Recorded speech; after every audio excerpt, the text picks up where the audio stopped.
So Google just pulled the trigger on what it's calling the biggest upgrade in Chrome's history. The browser that dominates the internet is being rebuilt as an AI system, with Gemini wired directly into it. One of the most striking changes is context awareness. Chrome now studies everything you search, read, and watch, learning your patterns so closely that it can predict what you'll want next and respond as if it already knows your intentions. On top of that, it can process pages in real time, bring back sites you visited days ago, and tie directly into YouTube Maps and Calendar. It blocks scams before they load, rewrites compromised passwords, and what's coming next pushes it even further.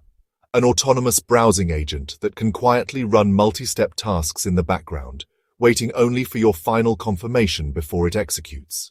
All right, so the centerpiece here is Gemini, Google's AI model that's now fully baked into Chrome. It used to be something you had to pay for, a subscriber-only perk, but that wall is gone. Now, if you're using Chrome on Mac or Windows in the United States with your language set to English, Gemini is right there in your browser, and soon it'll expand to Android and iOS, so mobile won't be left out. There's even a shortcut coming where on Android you can hold down the power button and summon Gemini instantly. On iOS, it's going to be built straight into the Chrome app itself. So what does Gemini in Chrome actually do? Well, it's not just answering trivia questions, it reads and understands the page you're on. It can compare across multiple tabs, and it can even recall websites you visited last week without you needing to dig through your history. Let's say you were shopping for a walnut desk a few days ago. You can literally just ask Gemini, what was the site with that walnut desk I saw? And it'll bring it back. That's context awareness built right into your browsing. And it's not only about your tabs. Gemini ties into the rest of Google's ecosystem. So it can jump to a specific point in a YouTube video, drop something into your Google Calendar, or pull location info from Maps without you ever leaving the page you're on. In one demo, someone was browsing and asked Gemini to take them to a certain moment in a video, and it happened instantly. So, this isn't just about surfing the web anymore. It's Chrome talking directly with the rest of Google's services. Now, this whole redesign is being described as the biggest since Chrome launched back in 2008. And the company isn't shy about calling it a fundamental shift. They're saying the browser is moving away from being a passive tool that just renders pages towards something that understands the web itself, helps you get more done, and keeps you safer while you're doing it. Bara Tab, one of Chrome's VPs, even said this is fundamentally changing the nature of browsing. One of the most obvious new things people will see is what's called AI mode in the Omnibox. That's Chrome's address bar. Normally you'd type short search queries or URLs there. Now you can type full complex questions, and you don't even have to leave the page you're on to get an answer.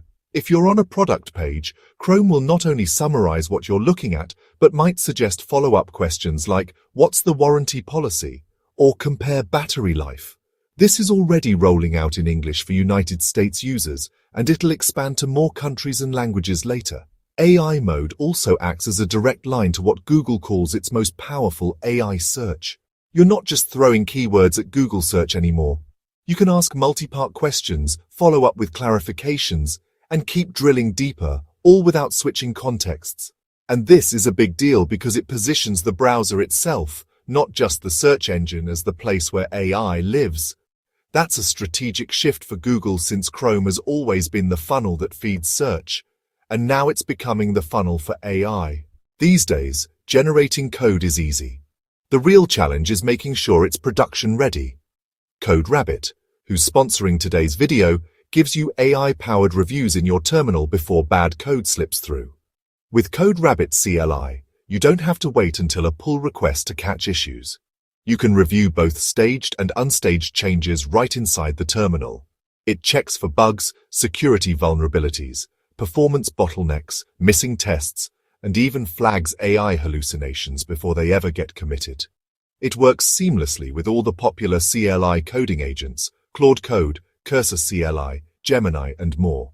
So when your AI generates code, CodeRabbit instantly acts as the quality layer on top.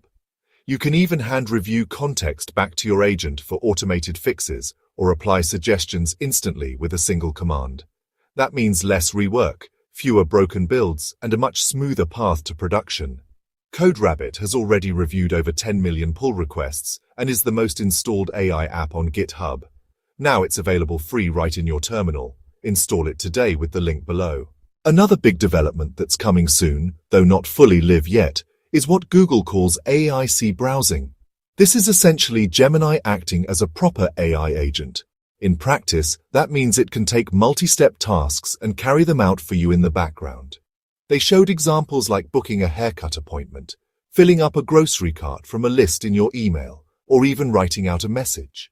The agent is designed to keep working while you do other things in the browser. So it can go through all the tedious clicking and form filling for you, but importantly, it won't push through irreversible actions on its own. That means no sending emails or checking out with your credit card without your explicit approval. This agent idea isn't brand new. Google had an earlier test project under the codename Project Mariner, and you've probably heard about OpenAI's Operator or Anthropic's Claude for Chrome. They've been experimenting with the same concept. The difference here is scale and integration. Google's betting it can make the Chrome agent more reliable and more native to the browser experience since it's been developing it for close to a year. And they've even been working on an agentic payments protocol called AP2, which could eventually let AI agents handle pre-authorized payments. That's not here yet, but you can see where this is heading. Security and safety are another huge angle in this overhaul. Chrome already had safe browsing, but now Gemini Nano, a lighter version of the assistant, is embedded directly into it. This lets Chrome spot scams more effectively, like fake support pop-ups, bogus virus alerts, or fraudulent giveaways. Google claims that with these AI-powered protections, Chrome on Android alone has cut down about 3 billion scammy or spammy notifications every single day. And that's a massive number. Permissions and notifications are also getting smarter. Instead of hitting you with endless prompts for camera, microphone, or location access, Chrome now factors in your past preferences and the quality of the site itself. So if the AI thinks you're unlikely to grant a request, it presents it in a less intrusive way or blocks spammy notifications outright. The whole goal is to reduce unnecessary friction while still keeping you in control. Passwords are getting an upgrade too. Chrome already alerts you if your saved credentials have been compromised, but soon it will act like a password agent. That means on supported sites like Spotify, Duolingo, H&M, Coursera, and more, you'll be able to change your password in one click. No more hunting for the right settings page on every site. You hit the button and it does the work for you. But beyond the features, it's worth stepping back and seeing why Google is doing this. Chrome has always been more than just a browser for Google. It's a key piece of its search empire. Every time someone installs Chrome, it nudges them to set Google search as default. That has kept its search dominance intact. And the browser also feeds Google with valuable user data to refine its search algorithms. This strategy has worked so well that Chrome became part of a major anti-Rust case in the United States, where the Justice Department even suggested Google might have to divest Chrome. That didn't happen, but the scrutiny was real. Now, with AI taking over, Google is clearly using Chrome to build the same kind of flywheel effect for Gemini that it once built for search. And you can see why it matters. OpenAI has ChatGPT, Anthropic has Claude, Microsoft has Copilot deeply embedded in Windows and Edge, and all of these are trying to be the front door to AI. Google doesn't want Chrome to just sit there as a dumb window to the web while everyone else builds AI entry points. By weaving Gemini into Chrome at every level, from the Omnibox to your tabs to your security, it ensures that the browser itself becomes the main gateway to Google's AI ecosystem. Now, to be fair, some of these features will land better than others. Google is hyping up stuff like ordering groceries with Gemini. But let's be real, that's not going to be the killer feature everyone is waiting for. The real impact will come from the quiet, everyday things like smarter tab management, the ability to summarize complex articles instantly, or protection from scams that actually works in the background without you noticing. Those are the kind of features that can fundamentally change how people feel about their browser. Right now, all of this is rolling out first in the United States in English and mostly on Mac and Windows desktops. Mobile will follow. Enterprise users via Workspace will get it with added protections. And other languages and regions are on the roadmap, though Google hasn't given exact timelines. And the stakes are high. If Chrome becomes the AI browser by default, then for the majority of the world's internet users, Gemini becomes their first AI experience. That's the kind of positioning every AI company wants. And Google is in the unique spot to actually pull it off because of Chrome's reach. It's not guaranteed, of course. People may push back if the features feel intrusive or gimmicky, but Google is betting that the convenience and security angle will outweigh those concerns. Yeah, Chrome is becoming an AI-driven platform, one where your browser is less about typing a URL and more about talking to an assistant that can actually get stuff done for you. But what's your take on this shift? Exciting upgrade or the start of something we might regret? Leave a comment, subscribe, and like the video. Thanks for watching and catch you in the next one.